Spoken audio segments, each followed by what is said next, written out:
Josh Hader has been traded to the Padres. Before we get into it, YouTube, please like this video and subscribe to the channel if you haven't already. We're breaking down the entire trade up next. After years of hearing Josh Hader trade rumors, he was finally dealt to the San Diego Padres. Welcome in to an emergency edition of Fantasy Baseball today on Monday, August 1st.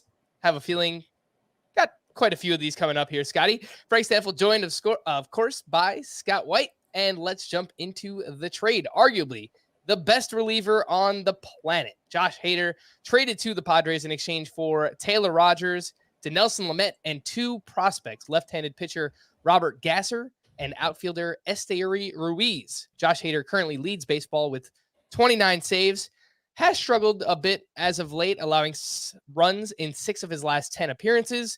Since the start of June, he has an 8.31 ERA, 1.62 whip.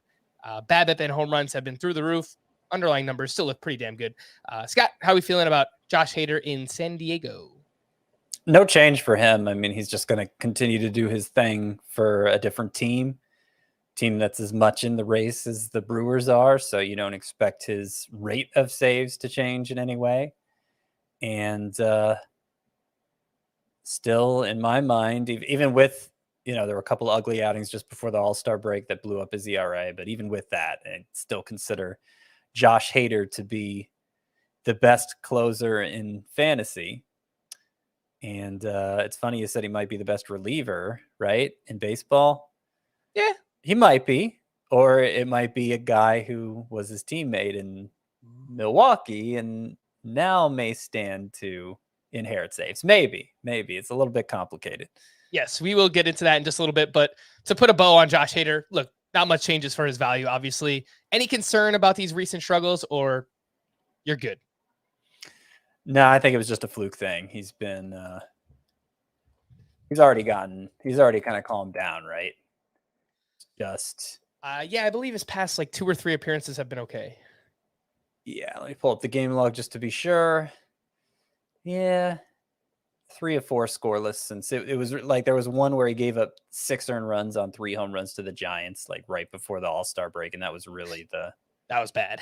Yeah, I think he's fine. He struck out 3 batters in an inning his last time out. I don't think there's much to worry about for Josh Hader. Yeah, velocity, swinging strike rate still look amazing for Josh Hader. He's got a 4.24 ERA, a 2.41 xFIP. So I do think that he will be fine, and he's under team control through next season. So that's why, we still do see quite a bit of a haul here for the for the Milwaukee Brewers, rather. Let's talk about those Brewers. Who is going to close out games? Ken Rosenthal mentioned all 3 of Taylor Rogers, Devin Williams, and Brad Boxberger as options to close games moving forward. And Rogers, much like Josh Hader, I mean, he has struggled mightily, really over the past month and a half. 8.14 ERA over his last 22 games.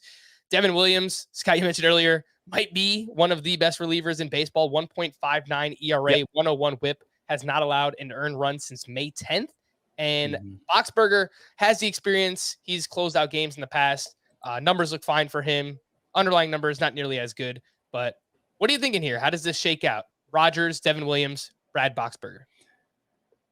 Well, it would be really weird if it's Boxberger. That's what I'll say about that. And I suppose the Brewers could play the heavy leverage game, and maybe Boxberger winds up working the ninth sometimes because of that.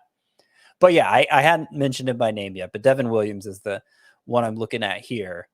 Long been thought to be the guy who would replace Josh Hader when he left. For his career, 14.7 K per 9. His changeup is probably the best in baseball.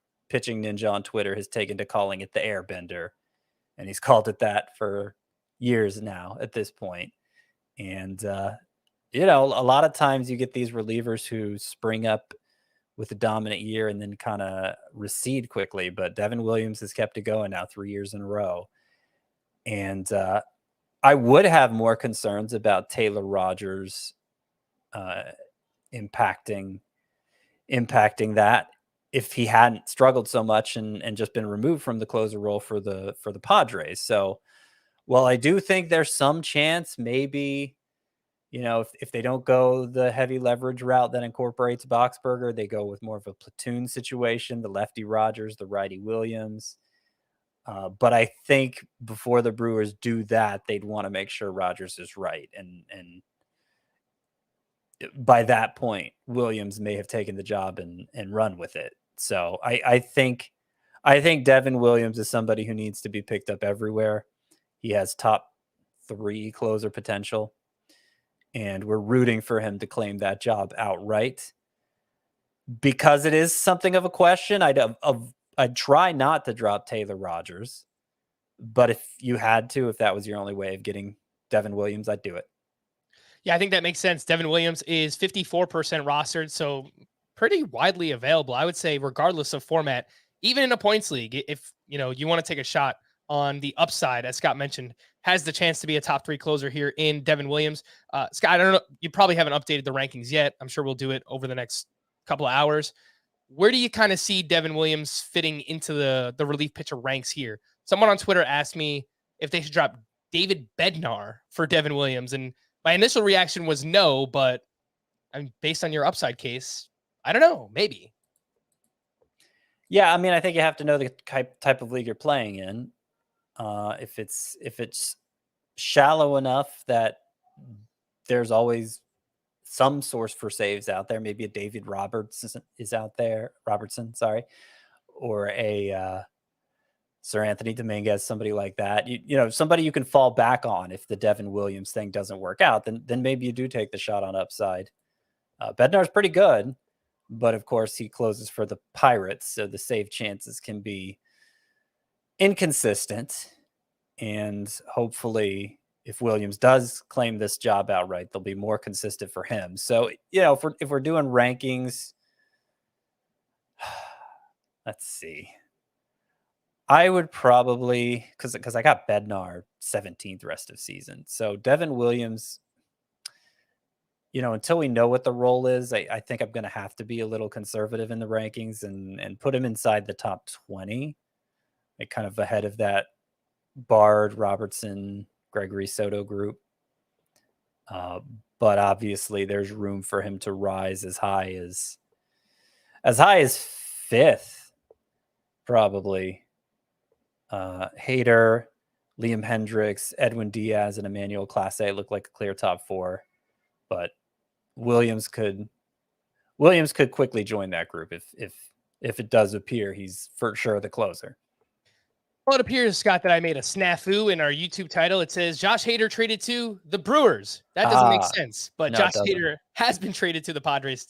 Thank you, YouTube chat, for pointing that out. I'll get it fixed right after this. A lot of stuff going on right now, but yes, thank you for the heads up. Josh Hader indeed traded to the Padres, and those are some of Scott's thoughts on Devin Williams and how high he could potentially move up in the relief pitcher ranks. Let's just quickly talk about some of the prospects in this deal, Scott. Robert Gasser was a top 10 prospect in the Padres organization.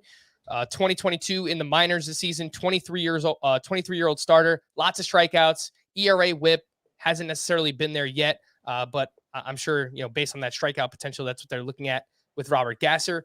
Obviously, we've talked a lot about Esteury Ruiz when he got called up recently for the Padres. Now on the Brewers, he was batting .333, 13 homers, 60 steals in the minors this season. Didn't really get the opportunity to play every day. But do you think that could change with the Brewers? They were kind of running out a combination of Tyrone Taylor and Jonathan Davis in center field. Do you think Ruiz can maybe step in there? Yeah, I think there's a chance of that. I mean, I thought he would have plenty of opportunity with the Padres, who have a lot of outfield needs, more than the Brewers, frankly. But the Brewers do have that clear hole in center field. Tyrone Taylor's really more of a 4th outfielder type. I don't think Esteury Ruiz would just immediately become their everyday center fielder. I think he'll have to earn it, but I think he'll get chances. And obviously there's some hope that he does. I mean, the kind of production he put up between AA and AAA this year was incredible. Particularly the 61 stolen bases in 77 games, something like that. Just ridiculous steals pace. Now, he hasn't really done anything since getting called up to the Padres, which happened just a little before the All-Star break, but the chances have been inconsistent. And generally when a team trades for you, they they have a use for you, right? And so hopefully we'll get to see more of Ruiz now that he's with the Brewers. Esteury Ruiz is 32% rostered on CBS. He has second base and outfield eligibility. So if you need speed, any kind of categories league, specifically roto style lineups, middle infielder, 5 outfielders, I think it's worth maybe re-adding him and see what his playing time is now with the Milwaukee Brewers. There was another trade. The Yankees acquired reliever Scott Effross from the Chicago Cubs. So we know that he won't be closing for the Cubs, but if both David Robertson and Michael Givens are moved, which is a real possibility, I think there's a chance we could see Rowan Wick closing once again for the Chicago Cubs. If anything else happens, we'll fire it up. We'll be back on here. But for now, that is Scott. I am Frank. Thank you all for listening and watching this emergency edition of Fantasy Baseball Today. We'll be back again later on. Bye-bye.